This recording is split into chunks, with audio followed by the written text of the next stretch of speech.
This is your life, and it's ending 1 minute at a time. This war stops now.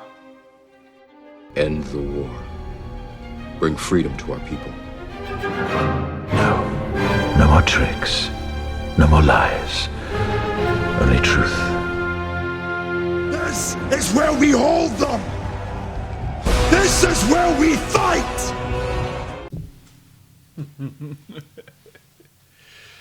Welcome to the Stop and Listen podcast. Take two. I just did a whole intro. Forgot to hit record. All jokes aside, let's just remember who we just saw there. That is Laken Riley. Laken, pronounced Laken, Mr. President. Laken, not Lincoln. No. Let's keep her in our mind, pray for her family, and demand change.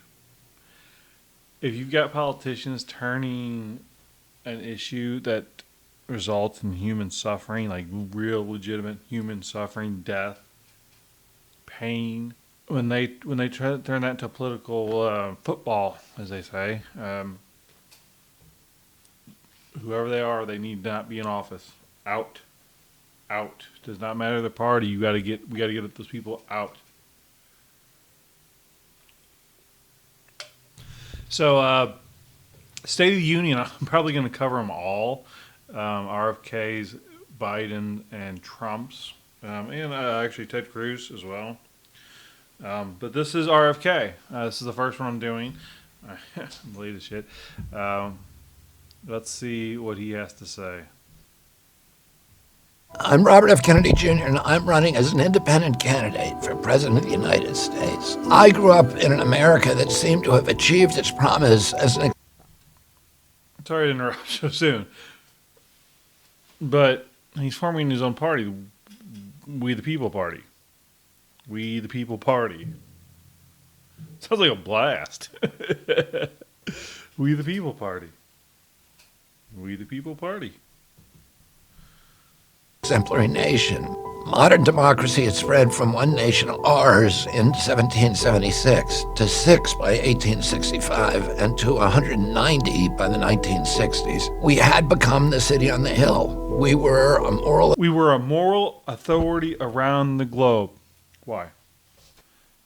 We were a moral authority around the globe. Now, see, that's an odd thing, especially coming from a Democrat, because they always talk about how evil we are. It's kind of cool hearing somebody who speaks like that, because we had slavery in this country. How could anyone ever say that?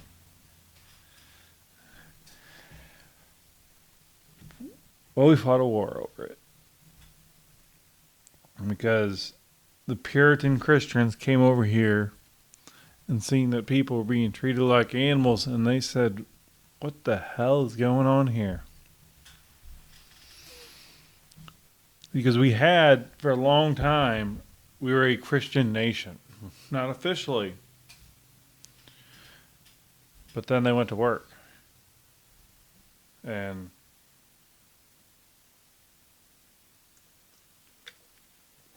we have what we have now. If we're a fallen nation.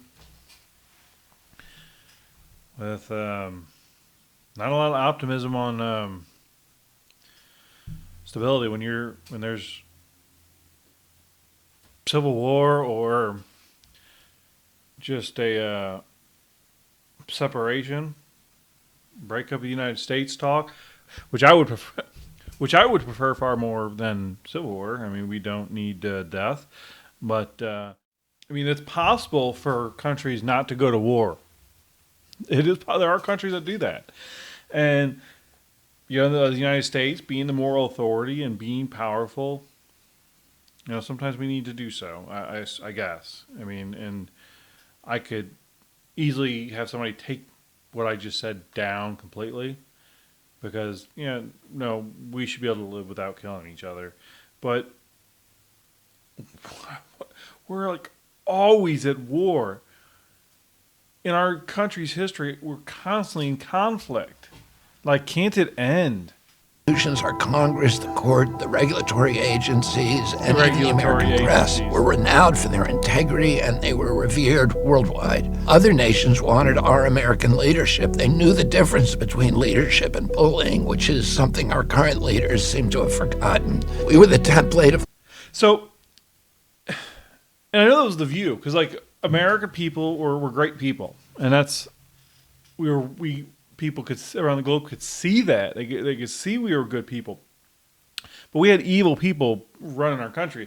I mean, his uncle, as he's showing, warned us of the secret societies controlling everything, and then Eisenhower a few years earlier warned of the military-industrial complex getting way too out of hand, that we need to keep an eye on it. We haven't. We've known this. He knows this. I mean, this is a campaign video. I mean, obviously we got the music going on, so this isn't just a speech, and he's not doing it in front of people, which you would have thought yesterday, like he could have been somewhere last night saying something. That's a little disappointing. Liberty, proof that for a country to thrive, its people must be free. Free to speak, free to worship, free to build great companies, free to start small businesses. We were the freest country in the world, and by no coincidence, also the most prosperous. Working Americans could provide for their families on a single salary. They could buy a home, raise a family, save for retirement without mountains of debt. We made the best music, we made the best movies, we made gold standard automobiles that everybody in the world wanted. We made blue jeans, we reconstructed Europe, we put men on the moon. We have the world's healthiest, best educated children. Our productivity, ingenuity, our can-do spirit were the envy of the world. We had confidence in our strength, our capacity, and the limitless potential of our country. Yeah, we had serious racial and environmental problems, but in the heady days of my youth, the environmental movement and the civil rights movement were picking up steam. My father and some of his allies were fighting to eliminate the last pockets of hunger in Appalachia and the Mississippi Delta and on the Indian reservations. And we became for the first time a true constitutional democracy in this country, with all races voting and holding political office.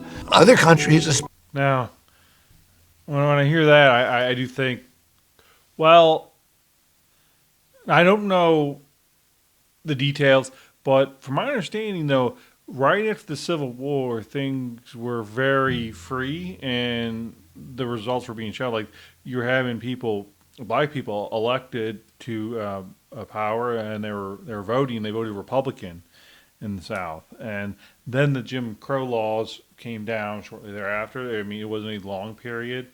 No, I guess women didn't get to vote, so maybe you should call it the good old days. But no, just kidding. But yeah, we did have there was a little bit of freedom in this country, and then 100 years of tyranny. Hard to be like us, and our children grew up proud of their passport, proud of their flag. My uncle, President Kennedy, left us a legacy of peace and the hope of ending the arms race and winding down the Cold War. Those were the traditions of freedom, prosperity, and peace that my father, my uncle, and Martin Luther King Jr. were striving to protect and advance. In the half-century since their deaths... Can you just imagine having the President of the United States murdered on TV, I believe, right? Was it TV? Probably wasn't TV. We've just seen the video so many times I've seen it was on TV. But a transformational president, a young guy, a patriot, good-looking fella, killed months after warning the world of the secret societies controlling everything. Then his brother, RFK Jr.'s father, RFK, he's murdered when he's about to become president. Martin Luther King, Malcolm X, Medgar Evers, and I mean there were more civil rights leaders being killed, and I mean just to have that many, it's difficult to like. What would that be equivalent be in our time? I mean, like, is Donald Trump the next person kind of fighting for our freedom in that line?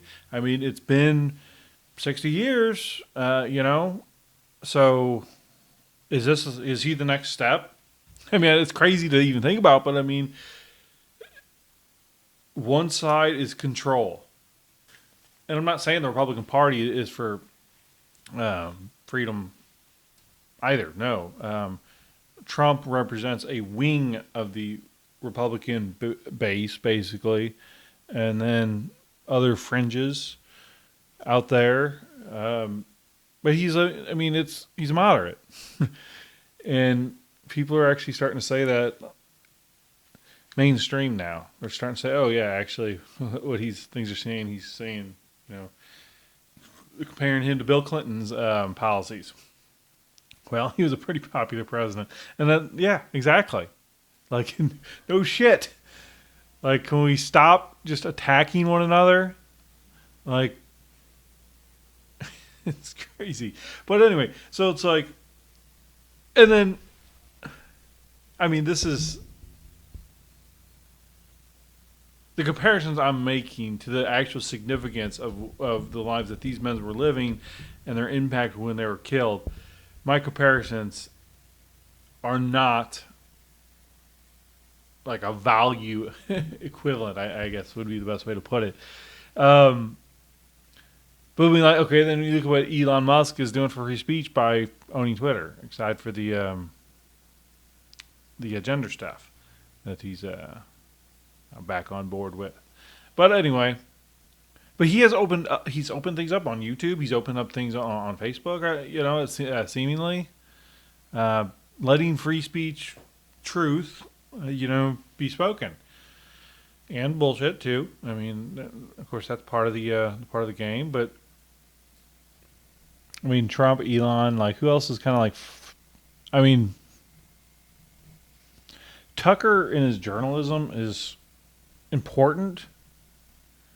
Some of the stuff he does is questionable. I mean, I kind of get it. We need more leaders. I mean, I like RFK, man. I wish he'd be a voice going forward. But I mean, he's almost 80 years old. I wish he'd been kind of more outspoken earlier. Or, I mean, the internet also gives him a platform. Like, I mean, before though, I guess, I mean, if you think about it though, if the ABC, CBS, CNN, MSNBC, they don't want to cover you, like, there's nothing you can do about it. I mean, if they want to ignore somebody, they could make or break somebody. But now with the internet, he can go on podcast after podcast, and we know. I mean, and podcasting is just blowing up now. I mean, so kind of bad timing. But Tulsi Gabbard, she should be a role model for women. There's a lot of Riley Gaines. There's we got some great women on our side for sure. With that vision for our country. And I want to tell you right now that we can still restore that America, the America that almost was, and yet may be. But we have to start by being honest with ourselves. Neither my uncle nor my father would recognize the version of America that we have today. We become a nation of chronic illness, of violence, of loneliness, depression, and division, and poverty. Our great cities are becoming tent encampments, modern-day Hoovervilles filled with undocumented immigrants and dispossessed. Yeah, I was watching Matt Walsh, and he was covering the Oregon now making drugs somewhat illegal now story, but. He featured a story on news, and so it's like that's what podcasting, and that's when somebody can make a video about me covering 3 other stories. Okay, but anyway, that's what we're turning into very quickly. Okay, so then this woman, she was addicted to heroin, but she said she had been on antidepressants, multiples, since the age of 12, and it's like. Well, obviously they're not working with, you're doing the heroin. 12, like there's no reason to ever give a child antidepressants. It's like what putting that child on, I mean, the parents, like what you did to your child, but you trusted doctors. If your child's acting depressed, you take it to a doctor and you're really concerned and they say, here, put these pills, it'll make it better. You'd be an animal if you didn't try that. If that's what a doctor's telling you. Donald Trump. RFK needs to be hired by your administration to be a special prosecutor. We'll work right next with the Attorney General to go after Big Pharma for the antidepressants that the government has been paying for years that don't do anything. Sue them, and part of the agreement will be that you cannot advertise on TV anymore. You got to stop convincing people that they're sick. That's number one. And then number two, the next step would be negotiating prices or, regulating prices. That's a bad direction to go down. So I don't know about that, but RFK has the experience, the knowledge to go after Big Pharma, and they should send him after Big Pharma. Trump, send them after Big Pharma. See, I'm gonna get notes. Most Americans and people living in their cars, plagued by mental illness and addiction and despair. Our border has come under the control of criminal drug cartels that traffic in desolation and fentanyl. Okay, here's another one. I guess this is my State of the Union. That's a foreign military force, type force, because they have a command structure, and they're violent. We need to go take out the cartels. That should be priority number one of our country. I mean, we like war so much. Like, we don't need tanks running in Mexico. We just need to send specialized, just quick, like The Godfather. Last scene of The Godfather. Take them out all at once. Make Mexico safe again.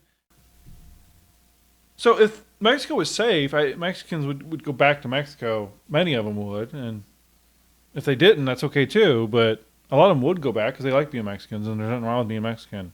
I mean, Mexico seems like a fine place. It's just unsafe because of the cartels, and we could do something to stop that. What if we had President of the United States, once the mission was completed, say, hey, we don't like having to do this, but the people in Mexico, our neighbors, were in distress, so we took care of them. And we'll do it again if we have to. People around the globe will get that, and they will respect us. I mean, think about if we just took over Canada and took over Mexico, made Mexico safe, got the oil from Canada, like that could prove to be a very prosperous country right there. I mean, and you get a lot of diversity, a little land mass. How about that? Maybe we should just focus on keeping this country together before we start taking over other ones. But And busloads of desperate human beings. Our children are drowning in a crisis of alienation, of dispossession, and complete disconnection from their communities. We've lost far more of our young people to drugs in the last decade.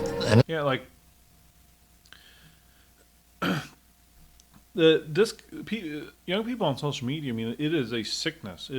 And we as adults who did not grow up with it in our face, we can't comprehend what it's doing to people. We have to wait for people who survive it to get educated and then tell us what's wrong. That's kind of what we're going to probably have to have happen. But Nikki Haley was attacked, and I criticized her when she said that you shouldn't be able to have hide behind social media profiles. Everything should be public. You should be who you are online. And people criticize her, saying that no, sometimes you need to be anonymous to criticize. I mean, some of the founding fathers did that. Point well taken. But how do you keep kids off of there? You need to require registration. I guess you need like the Social Security Administration just to create a app or something like that and construct it. And if you're a site that children can't go to, social media, porn, then you have to have this like plug-in. It'd be a plug-in. You have to plug in from the Social Security Administration. So if somebody creates an account, and then through the Social Security Administration's plug-in on the adult-only sites, then you have your anonymity. You can create your profile and say whatever it wants. You have your anonymity. It's a tricky word. It's hard for me. I can't believe I think I said it correctly. I'm not going to try to say it again. But you'll have that, and then, but we'll be able to keep kids off the computers. That's ideal. In the 20-year Vietnam War, we've printed 9 centuries worth of money in a little over a decade and spent $8 trillion on regime change wars. Those wars have made America less safe, our country less strong, and the world far less stable, while sending prices through the roof as our infrastructure falls apart. Tens of millions of young Americans no longer even dream of owning their own home. What happened to America, the land of opportunity, where you could be sure that if you worked hard and played by the rules, that you would have a decent life? All the new wealth of the last generation has gone to the billionaires. And to he spoke about the value, American values, and like American people were good. Again, we were a Christian nation. The reason we are falling because we don't value life across the board. You gotta value life. That's what makes you exceptional. And we've never truly valued life in this country. Obviously, we didn't value the life of black people. Women weren't treated the best at all times. We don't value the life of the unborn. We don't value the life of prisoners. I get that. We don't value the life of of people who join the military. We don't value the life of people, and we don't give like. You can only care so much, otherwise this world will break you. Transnational corporations, while our tattered middle class, our infrastructure, our industry have been hollowed out from the inside. Instead of promise, we've left our kids sick and drowning in debt. The public debt has gone from about $5 trillion under President George W. Bush to $34 trillion today, and U.S. household debt is at a record high of $17.3 trillion. If you include discouraged workers, our true unemployment rate is 23%. Young parents face housing, grocery, and childcare costs that are unaffordable. Too many Americans are living bleak and hopeless lives, dreading the one medical emergency or the car repair that will tip them over the edge into homelessness. We rank 40th globally in our people's health and wellness. Out of the richest countries in the world, the United States is 35th in child poverty. He's absolutely right. And it's his party primarily responsible for dividing us. They control education. They control the universities. They control the media. They're influencing the minds of people. They increase the social media, the tech. They control that. They're manipulating us into this, into accepting this. Rates just above Mexico. We rank 36th in literacy and 45th in press freedom. We have one of the highest cancer rates in the world, and our life expectancy now ranks 59th according to the World Bank. That's right behind Algeria, which spends less than 1/30th per capita of what we spend. But even these grim figures hide the full picture of our dire health crisis. We now have the worst health outcomes in the rich world, the highest maternal mortality rates, the highest number of gun deaths per capita, and the highest number of teen pregnancies. We lead the world in obesity and chronic disease. According to CDC, 60% of Americans have at least one chronic condition. When my uncle was president, only 6% of Americans had chronic disease. And all of these plights fall heaviest on our young people. 4 in 10 of them suffer depression, and half of them have considered suicide. 1 in 10 has anxiety. 1 in 10 has ADHD. 1 in 5 is obese. It's time for us to say enough is enough. We were once a free and thriving nation, the healthiest and strongest in the world. What we once were, we can be again. How do I know that? It's because everywhere I go in this country, I see a profound determination among Americans to heal. We might have become the sickest country on earth, but we also have the most ingenious healers, both inside and outside conventional medicine. We may have sky-high levels of depression and addiction, but we also have innovators who have opened up new frontiers in recovery. We have some of the world's most depleted agricultural soils, but also some of the world's most innovative and energetic regenerative farmers. We have serious economic problems, but we also have the brightest and most ambitious entrepreneurs. We face hunger and homelessness, and yet we meet it with the highest philanthropic rates in the world and bottomless kindness and compassion. We may be on the mat today, but we can be on our feet and happy and healthy and strong again with good leadership tomorrow. Our people and our system were built for resilience. And here's the most important thing I want to tell you about the state of our union. Our nation seems more divided than ever, but Americans everywhere want to heal that divide. Our nation has become artificially divided by political forces that can survive only when we, the people, are at war with each other. People are tired of being manipulated by fear. We learned that lesson during COVID. We recognize that the same techniques of manipulating fear are being used by elites today to corral us into voting for one political candidate or the other. Americans are tired of these dire warnings that to preserve democracy itself, you better vote for our guy. I can tell you that in every state of this union, I mean, he's absolutely right. I mean, everything he's saying. I mean, this is a great video, and this video is going to be a little bit longer than I originally planned because I'm going to play a video that I think is it's going to play well. I'm going to follow this up, but he's painting a picture. RFKJ.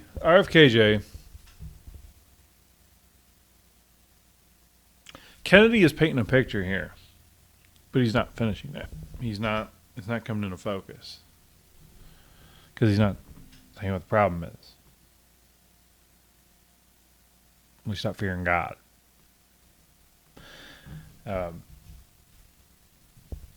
That's why all these problems that he has been talking about, all the good that he talked about, kind of comes from not necessarily Christians, but from Christian values. And all the bad he's talking about is a lack of Christian values. people are rejecting fear-mongering. 80% of Americans say they don't want to be forced to choose in this election between the lesser of two evils.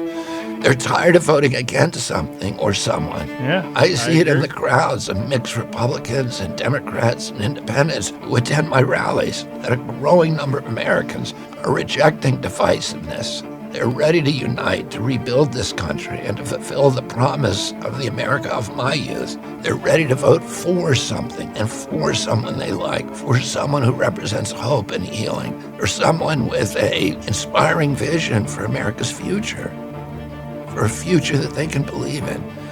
So that's the State of the Union that I want to bring you today. It's a nation that hungers to heal. It's a nation ready to face reality, to rebuild, to end the forever foreign wars, to clean out the corrupt Washington establishment, and to turn again toward peace, freedom, good health, and prosperity. When we unite in that vision, we're going to be unstoppable. Thank you, and God bless you. God bless you. Oh, he's finally said it. He finally said,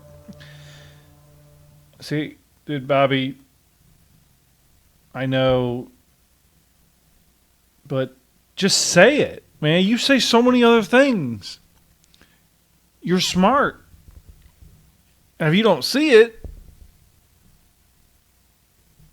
I mean, it's right in front of you. You put two and two together. Say it. God bless you. Okay? You acknowledge God. Acknowledges that's the problem. This is Paul Harvey. He was a radio man. I believe he did a commercial recently about farmers and during the Super Bowl. Paul Harvey Farmers, I'm pretty sure. Yes, he was like a big national radio guy. So keep in mind just everything that Kennedy just said. A warning from 1965. If I were the devil, if I were the devil, if I were the prince of darkness, I'd want to engulf the whole world in darkness, and I'd have a third of its real estate and 4/5 of its population, but I wouldn't be happy until I had seized the ripest apple on the tree. So I'd set about, however necessary, to take over the United States. I'd subvert the churches first. I'd begin with a campaign of whispers. With the wisdom of a serpent, I would whisper to you as I whispered to Eve, do as you please. To the young, I would whisper that the Bible is a myth. I would convince them that man created God instead of the other way around. I would confide that what's bad is good and what's good is square. Religion has been under attack in this country for a long time, but they've also brought it on themselves in many, many ways. But here, I would confide that what is bad is good, and what is good is square. In the 90s, that's... Well, I don't know. When did things like, ooh, that is a badass car? I don't know. Like, when did bad start being called, like, or maybe it was back then? I don't know. It was good as square, like, yeah, like being religious. People, like, the last few years of it, I've gotten more vocal about my beliefs. I have had people treat me a little bit differently than when they thought I was a scumbag just like them. And the old I would teach to pray after me, Our Father, which art in Washington. And then I'd get organized. I'd educate authors in how to make lurid literature exciting so that anything else would appear dull and uninteresting. I'd threaten TV with dirtier movies and vice versa. I'd peddle narcotics to whom I could. I'd sell alcohol to ladies and gentlemen of distinction. I'd tranquilize the rest with pills. If I were the devil, I'd soon have families at war with themselves, churches at war with themselves, and nations at war with themselves, until each in its turn was consumed. And with promises of higher ratings, I'd have mesmerizing media fanning the flames. If I were the devil, I would encourage schools to refine young intellects. That's funny. It's interesting. So if I were the devil, I would encourage schools to refine young intellects, but to neglect to discipline emotions. I think that's profound there. I don't know. I feel like there's, I don't know. I could just sit there and think about that. I don't, wow. But neglect to discipline emotions, just let those run wild. Until before you knew it, you'd have to have drug-sniffing dogs and metal detectors at every schoolhouse door. Within a decade, I'd have prisons overflowing. I'd have judges promoting pornography.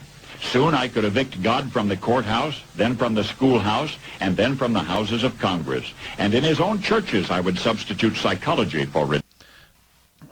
Like speaking of drugs, and I mentioned that Matt Walsh story earlier about Oregon, how they legalized all drugs, and then 2 years later, things are so bad that they're now making basically a slap on the wrist. They're not cracking down hard, but there were times.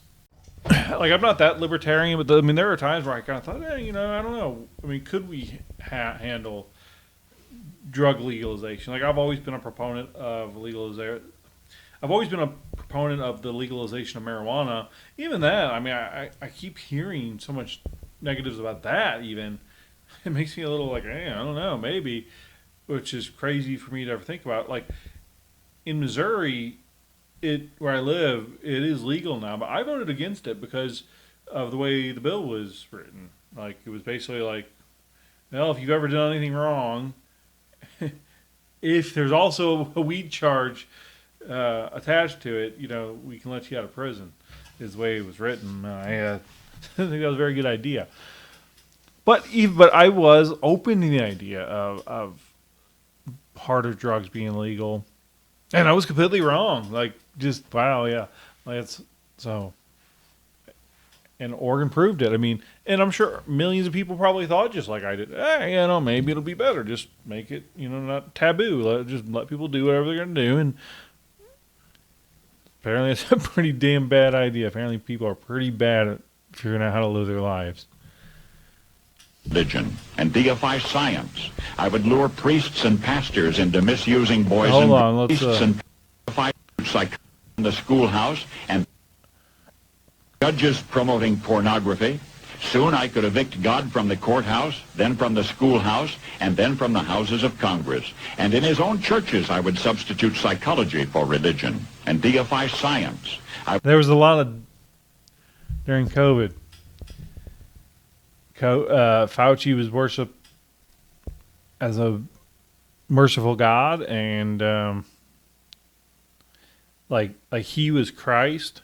Because he was, incarnate, here to save us, come down from heaven, from the heaven of science. Because you guys respect the science. That's exactly what happened. Like, exactly.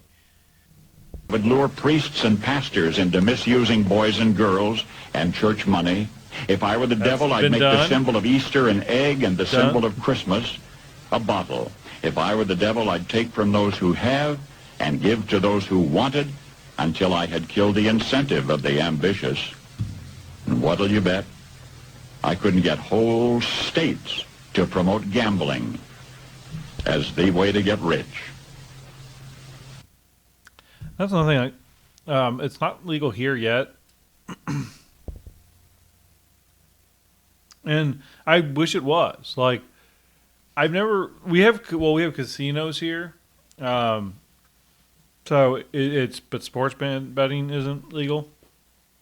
So, but I would like to do some sports betting. I can go to lottery tickets and buy them from the government all day long, but I can't get on my computer and, bet on the Blues game. I think maybe having gambling be illegal across the board would be a good idea. No exemptions for the government, or just eliminate government lotteries and still allow legal gambling as long as it's audited and the chances are not the chances are clear, right? Something like that. You'd have to have an auditing board from the state. That would be okay, and that would be the libertarian mindset. But the government should not be doing lotteries. They know that the poor people play lotteries. It is a tax on the poor. I would caution against extremes in hard work, in patriotism, in moral conduct. I would convince the young that marriage is old-fashioned, that swinging is more fun, that what you see on TV is the way to be. And thus I could... I mean, that's obviously the Sex and the City, the damage that seemed to have on our culture, which I didn't even realize was that. I don't know. I mean, but though I guess that was just a part of the whole let's convince women that they're just like men movement. But I think socially, though, maybe I'm wrong, but I think that people grew up watching Friends, like a bunch of adults just hang out at, one of their apartments or the coffee place, and thought like, well, I want to do that. That looks like fun. Like a life like that, I think that's like conditioned people. I think that helped make people lazy. Maybe I'm wrong, but I'd undress you in public, and I could lure you into bed with diseases for which there is no cure. In other words, if I were the devil, I'd just keep right on doing what he's doing. Paul Harvey. Good day. So there you have it. There is the state of our nation. So I will talk to you later. This was supposed to be a short video. And I did it again. So I'll see you later. I'm going to have some chili. Good night.